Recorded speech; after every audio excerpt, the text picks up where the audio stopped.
Good afternoon, friends.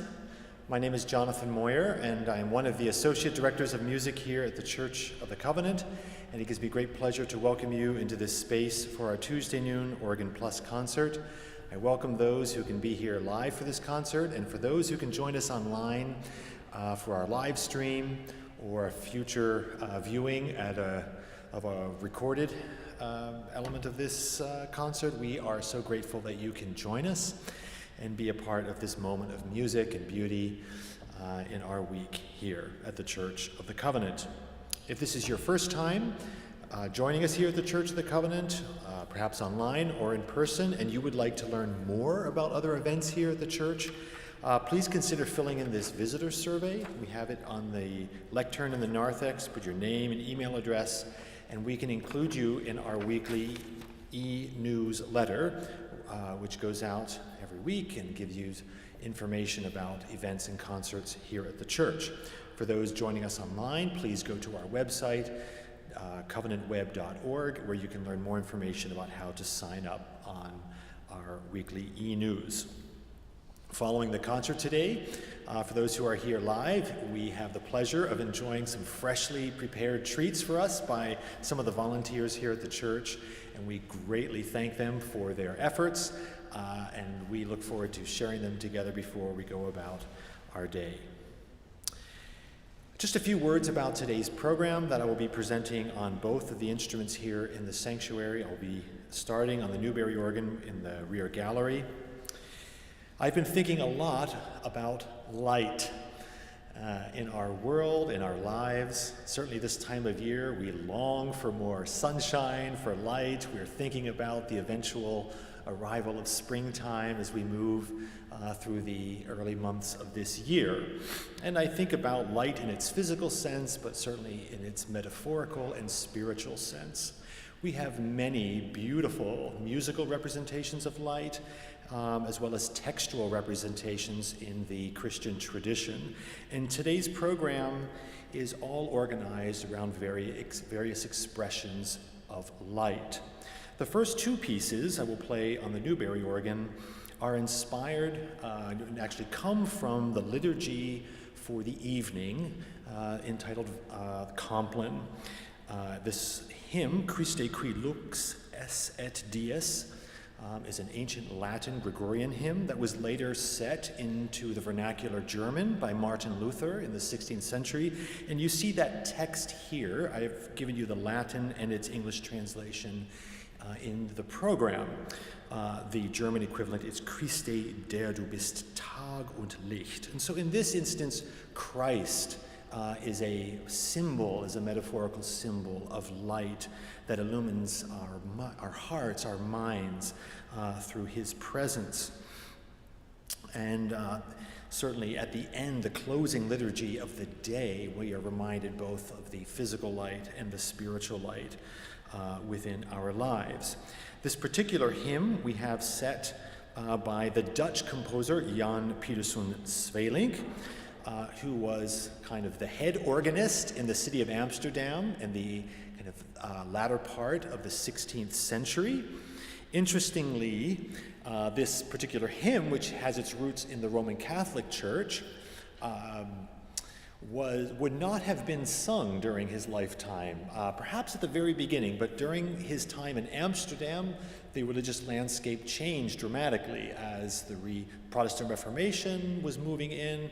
The Dutch Reformed Church kind of sterilized the churches within Amsterdam, removing much of the musical tradition, and was only kind of promoting kind of very chaste kind of method of worship, only singing the Psalms according to John Calvin's translation and his setting in the New Genevan Psalter. So this music here actually harkens from most likely Sweelinck's youth, when he would have briefly grown up for a short period in the Roman Catholic Church before it switched over to the Reformed tradition. Nevertheless, we have this beautiful setting of this Latin hymn. Fast forward 100 years over in Germany, in the city of Lüneburg, which is just right near Hamburg, the organist Georg Böhm, who would have been a teacher for a short period to a young Johann Sebastian Bach, also did a setting of this same hymn, but in its German form, which was adopted into the Lutheran tradition, Christe der du bist Tag und Licht. And this particular setting has 3 verses, or 3 different musical settings of this hymn. If you're listening for the tune, it is typically found in the long notes. So you'll hear lots of ornamentation in this music that surrounds the melody itself that is played very slowly and long within the texture of the organ in various capacities and colors that this beautiful instrument can bring out. So I present these 2 works for you first in this celebration of light. Before I come to the front organ, I will share a few words about the pieces that I will play here. Thank you for coming, and I hope you enjoy the program.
Sometimes the light just evaporates into the ethos. And sometimes light comes to us in radiant abundance. And that's what we experience in the next three pieces that come from a completely different world, a completely different aesthetic, the music of the early 20th century in France, still within the Roman Catholic tradition and inspired from these great liturgies and these great texts, but showing a much more romanticized, much more vivid experience that we have with light. The first piece comes to us by the monumental 20th century composer Olivier Messiaen, who everything about his life was monumental. It is all extreme. It is all the most effervescent experience that we can have in music. And here he brings to us in this very short piece light that is blinding. In the score, he even spells out in letters the word resurrection. And you will hear this at the beginning of the piece and at the end in very simple octaves. It is literally like it is writing it in the sky. And then he brings to us natural elements within the music. We hear lightning, we hear wind, we hear thunder, and then blazing light that is represented by three miraculous major chords. This is not necessarily about melodies that we recognize. It's about experience. It's about closing your eyes and feeling the wind on your face, or seeing the brightness of a blinding sun, or the beauty of a mountainscape. Following that, we have a much more intimate piece by another contemporary of Messiaen in his early life, Jean Alain, who died tragically young in World War II, but he left us remarkable pieces. This particular work is called, he says in the score, that is played like a lullaby or a berceuse. And to this very quiet evening lullaby, we hear the Gregorian chants from the office of Compline. And I've put those texts here. Have mercy on me, Lord, before the closing of the day, te lucis ante terminum.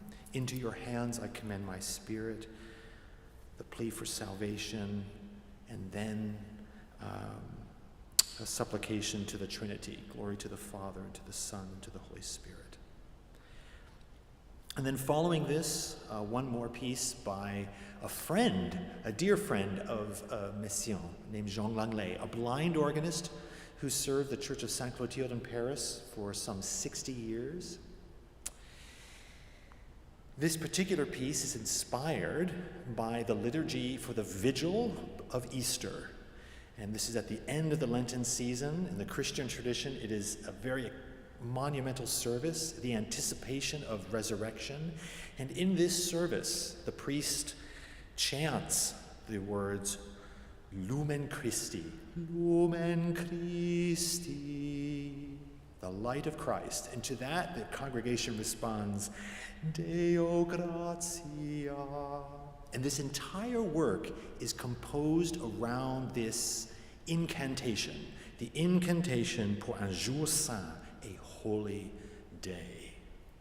So I hope these pieces, these new evocations of light, are meaningful for you. Thank you.